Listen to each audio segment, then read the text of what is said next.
Hi everyone, welcome to Eye Care with Dr. Tad Bartles. I'm your host this evening, Noreen Zarell, and to my right is Tad Bartles. Welcome, Tad. Well, thank you so much for having me back. You know, it's always a pleasure to be here at Nutmeg TV. And we've already talked about children, younger children and eyes, and I think this episode we ought to take them into school age. And let's talk a little bit about what happens to child's eyes as they grow and they go into school. Okay, I think that's great. So in previous episodes, we talked about how the eyes develop. We've talked about getting kids ready for that first day of school. But now it's happened. So we put them on the bus. We've gotten them off the bus. They're walking into school. And what are we going to do with these kids? All right, they're there for learning. We know that 80% of learning in a younger child comes through the eyes.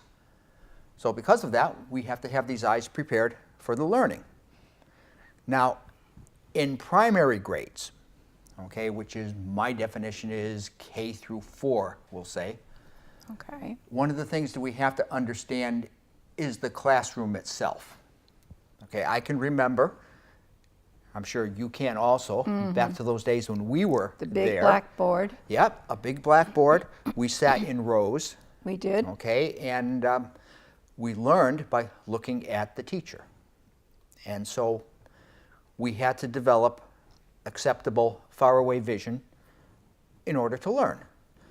If you go into the same classroom today, okay, most people would be shocked if all they can remember is their adventures in school as to how much the classroom has evolved. Okay, because we don't sit in rows anymore. We sit in groups. There's no more blackboard. Okay, there are smart boards. There are eraser boards. There are easels. But ideally, children work in groups. They interact with each other. And at the lower grades, we're teaching these kids how to read.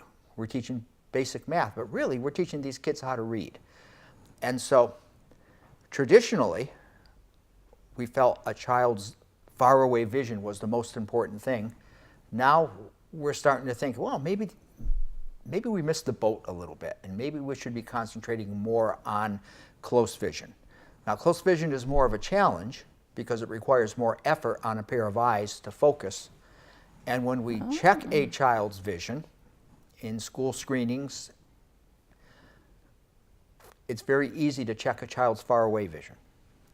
Okay, you stand them up in front of the eye chart, put them in a Titmus vision tester, and you get the number, the smallest letter that a child can read. Okay, checking a child's close vision is a little more of a challenge because think of it this way, okay?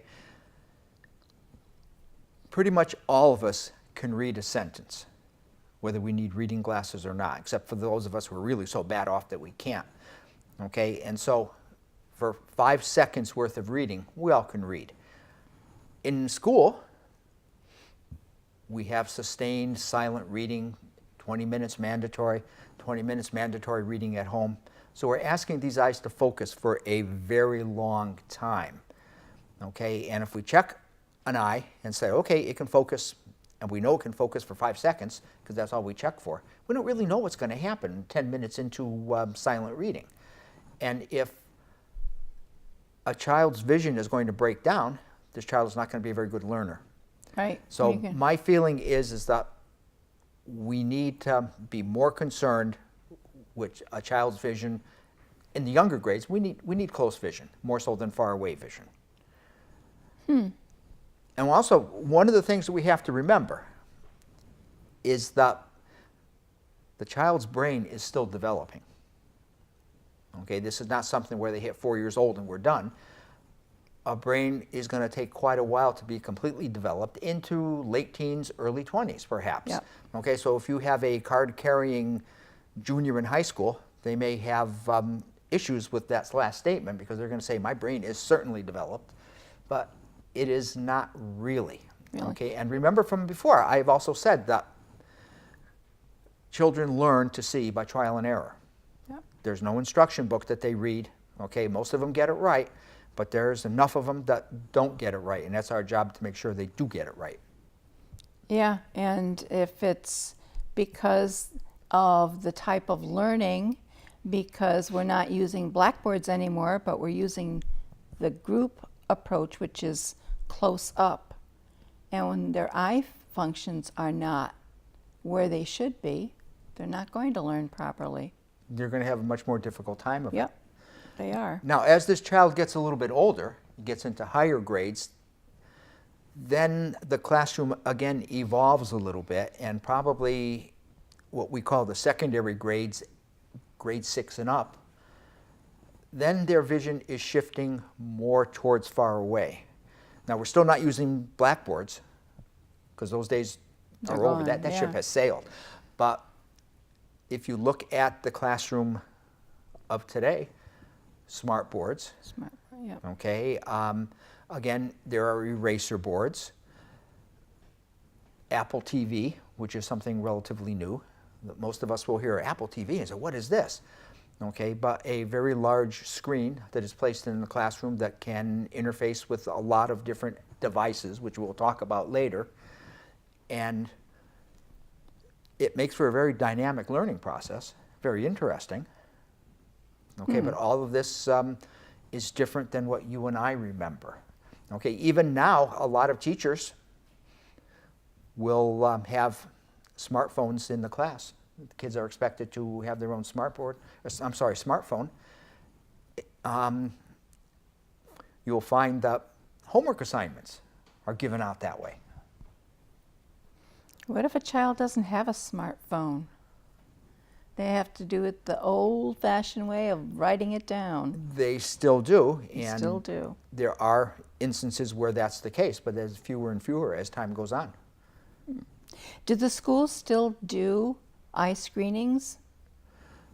The school nurses still do up to a certain grade level. Okay. And as I said before, most of the school screenings are designed to catch the nearsighted child or looking for a lazy eye. Okay, and the way that is caught is by discovering one eye doesn't see as well as the other eye. Right. But it's still mostly distance oriented. And not up close. And then you hit a point where I really feel for the school nurses going in and talking with them with all the other worries that they have, that it becomes very difficult in some of the grades to actually do the vision screenings and get them done by the second week of November, which is when I believe they are supposed to be done. But they also, now your school nurse has to collect medications, and there's more kids on allergy medications, other medications. They also have to work with parents on plans for children's care, and it's not easy for them. No. So the school nurse does the initial exam, sends recommendations back to the parents, and then the parents, most times I would believe, would make an appointment and have their child checked out by an actual eye doctor. Well, that is how the system is supposed to work. Okay, in some instances, you'll get some people in a little bit of denial. They're saying, my kid is fine. Yeah. And we don't need let's that. just go to Walmart and get him a pair of glasses. You know, the ones that you can buy off the rack. And that'll help. Usually not. If that's the case, let's go fishing in the boots at restaurants and seeing what you can find. No, but seriously, Yeah. the school screenings, okay, if it works correctly, they will detect a problem. It gets sent home, okay, a paper, okay. It is supposed to be filled out by the examining practitioner, whether that's me or one of my colleagues. Yeah. Okay, and I used to think at one time that this was just extra paperwork, and we would mail the stuff back to the school nurse, and nothing else would come of it. And so one day there was actually more of an interesting case, and I actually wrote down on the thing a little note to the school nurse, said, please call me on this. And I figured I would never hear from this again. And within a day, I got a telephone call. So they are very concerned. The school nurse is very concerned with the welfare of these kids. But Well, that's good in to some know. cases, it is totally overwhelming with all the things that they have to do. Yeah. Yeah. But So the classroom changes. It's constantly changing. And if you also look at activities that these children are doing, that is evolving also. At one time, you were in school, you went out for recess, maybe you played kickball or something, and you came back in from recess, you did the learning, you got sent home, you had homework, you did your homework. If you were lucky, maybe you got to watch television before you got sent to bed. Okay, and this is what kids did. Went outside and played for a little bit. Yep. Okay, and now, as children get older, they are presented with more things. Okay, let's talk about music. Okay, most of the public schools and private schools have music programs where children are exposed to a musical instrument at a relatively early age. Okay, vision requirements are that you have to see your fingers on the instrument. You have to be able to read the music that may be 20 inches out in front of you. Remember that a child is going to read at about 13 inches, so you have a different focus range. Although we find that about 50% of the kids who are taking music lessons within a couple of years drop out of music. I think that's terrible because music really is tied into learning. Some of them go into sports. Well, that's another thing. Okay, if you look at statistics, it will tell you that maybe 75% of all American families have at least one child involved in sports. Okay, but by the time these children hit 15, okay, 80% of them have dropped out of sports. So what are they doing? Well, they're learning to drive. Driving is another thing when we're 16. Yep. Okay, but Looking to get a job, part-time job after school. Yep. To support that, the driver's license and the insurance and all that, yes. Yeah. But before that, what are kids really doing? Okay, and a lot of it has to do with devices. Okay, this mystical term that I refer to as devices. Okay, and let's talk about their digital devices. Okay, used to be computers. Yeah, I was going to say it's not computers anymore. Computers came out. Everybody had to have a computer. I know I would speak to different parents either in my office or out in school activities, and if their child was in a classroom that didn't have as many computers as some other classroom, then they felt that their child was being held back in learning, and you had to have computers. Okay, and back then computers consisted of a massive electronic parts and a keyboard and this massive heavy screen. Okay, and then they started to evolve, and They got smaller. they got smaller, and then they turned into notebook computers. Yeah. Okay, and then they turned into iPads, and along with that, iPods and handheld game systems. Yep. And cell phones. And then cell phones evolved into smartphones. And now we have e-readers, okay, like the Nook and the Kindle. Yeah. And now everything is small. Everything is small, and so consequently, the smaller something is, the closer it is held. Yeah. And the closer it is held, the more effort the eye muscles have to exert. More strain. Definitely more strain. Yep. So all this technology is great, but the human body, I don't think, was really designed for this technology. And evolution happens very slowly, but technical evolution happens in a blink of an eye. And what was important 2 days ago may not be as important. You know, if you look at things, the evolution of the way kids communicated with themselves, there used to be emails, and then there used to be instant messaging, okay, which was slightly different, but it was almost a little bit quicker. Yeah, a little quicker. Okay, and from instant messaging, we went to chat rooms. Okay, yep. Okay, and now there's social media, which is Facebook. Facebook, yep. Okay, and Instagram. And I was discussing with a young lady yesterday, asking her, kids your age, you're not on Facebook too much anymore, are you? And she said, no, we're not. And so I asked her why. And she really didn't want to say anything, but you could see she was kind of uncomfortable. And I said, it's because old people are on Facebook, aren't they? And she just kind of smiled and said, yeah. So we use Instagram. And so what's going to happen is more of us adults, we're going to figure out Instagram, and we're going to get on Instagram, and the kids are going to find something else. And this is how it's going to They might go back to Facebook. They might. But they are not going to get away from devices. No. Okay, that is here to stay. Children will watch movies, watch television shows, binge watch on their cell phone. I was going to say, some of them can watch a whole movie on their cell phone. Mm-hmm. And not just can, they do. Yeah. And that must be really draining on the eyes. So are you seeing a lot more problems with children's eyes because of all these wonderful devices? Yes, definitely there are issues.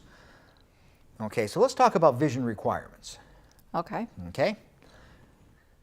In school, we need to see 20/20 in the distance for learning to communicate with the teacher and, for the Apple TVs, the smart boards.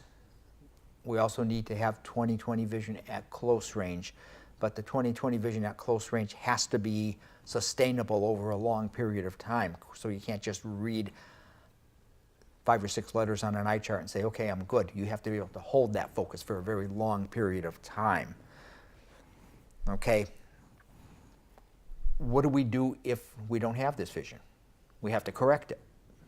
And so traditionally, the way we corrected a child's eyes, or an adult's eyes for that matter, was with glasses. Right. Okay, and you could have a variety of different lens types for the glasses. You could have what we called single vision lenses, which was one focus was either set at distance, or we could set it at close in the form of reading glasses, because sometimes a child can see 20/20, but he cannot focus at a book for very long. And so we would have to help that function by a special set of lenses that were designed to relax that child's eye muscles so they could focus better and focus more efficiently. Okay. If it's uncomfortable to read, you're not going to read.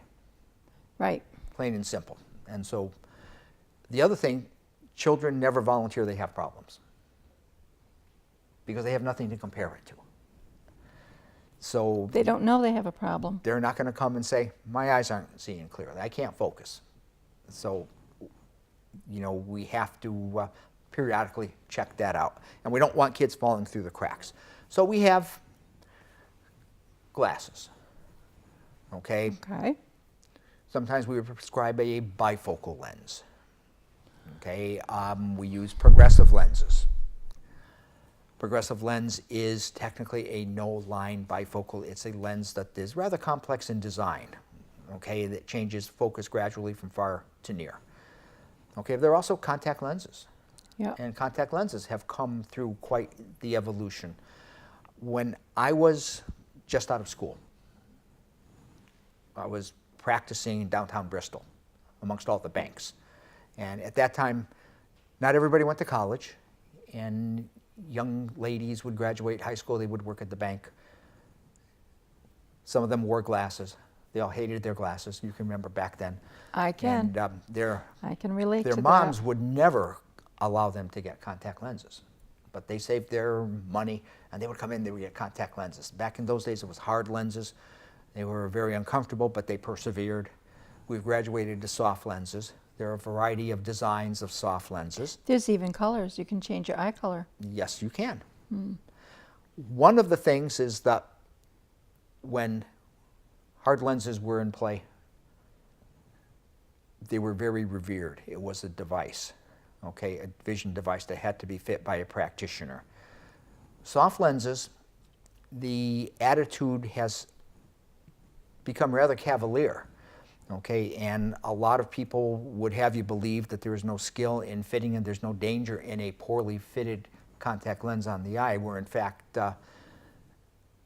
would you believe if I told you that 25%, which is the highest percentage of emergency room visits due to eyes in children, are caused by contact lenses? because there's no respect anymore. And so Oh. the mail order contact lens companies, they say, there's no skill involved in this. You take your eyeglass prescription, match it in a contact lens, put it on your eye, and live happily ever after, are not really true. So we have that. Okay, there are contact lenses. Okay, there are some new thoughts as far as myopia control. Okay, myopia means being nearsighted. Okay, and a lot of this comes from Asia, where nearsightedness has become an epidemic. Oh. Okay, there are some countries in Asia where 90% of young adults are all nearsighted. Wow. And that's a rather high percentage. In the It United is. States, it's not that way. In the 1960s, maybe 25% of the normal population was nearsighted, and now we're getting higher into 33% and above. Wow. And so what has changed? You have to look at how the environment has changed, how we use our eyes, the advent of devices. Okay? So, should parents limit a child's use of a smartphone? Well, that's almost heretical, but yes. Okay, and very quickly, common sense takes place in all of this. What we'd like to talk about is the 20-20-20 rule, which is a nice common sense thing. And so what we say is, for 20 minutes of device use, focus at an object at least 20 feet away for 20 seconds. Give yourself a break. Okay, that gives your eyes a break, but also the rest of your body needs a break too. So you stand up, move around. Okay, that is what we need. Okay, the 5 or 6 hours of smartphone use is not a good idea.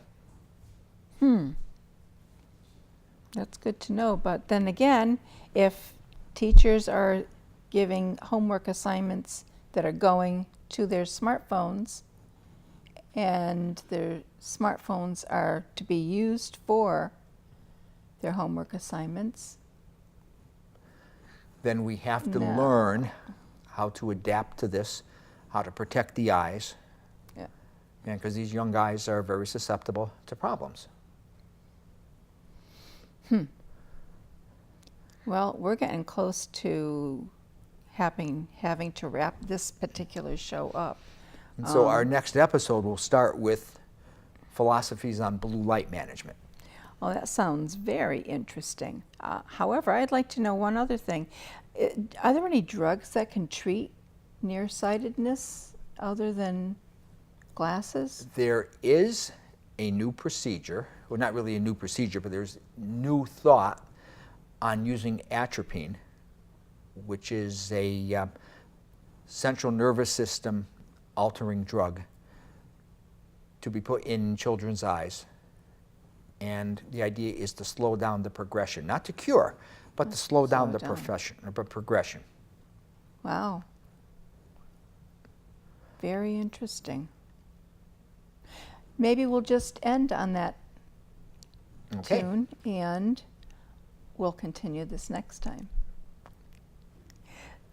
We're going to say good night for now, everybody. Thanks for joining us, and I hope you have found this particular show interesting. We'll see you soon.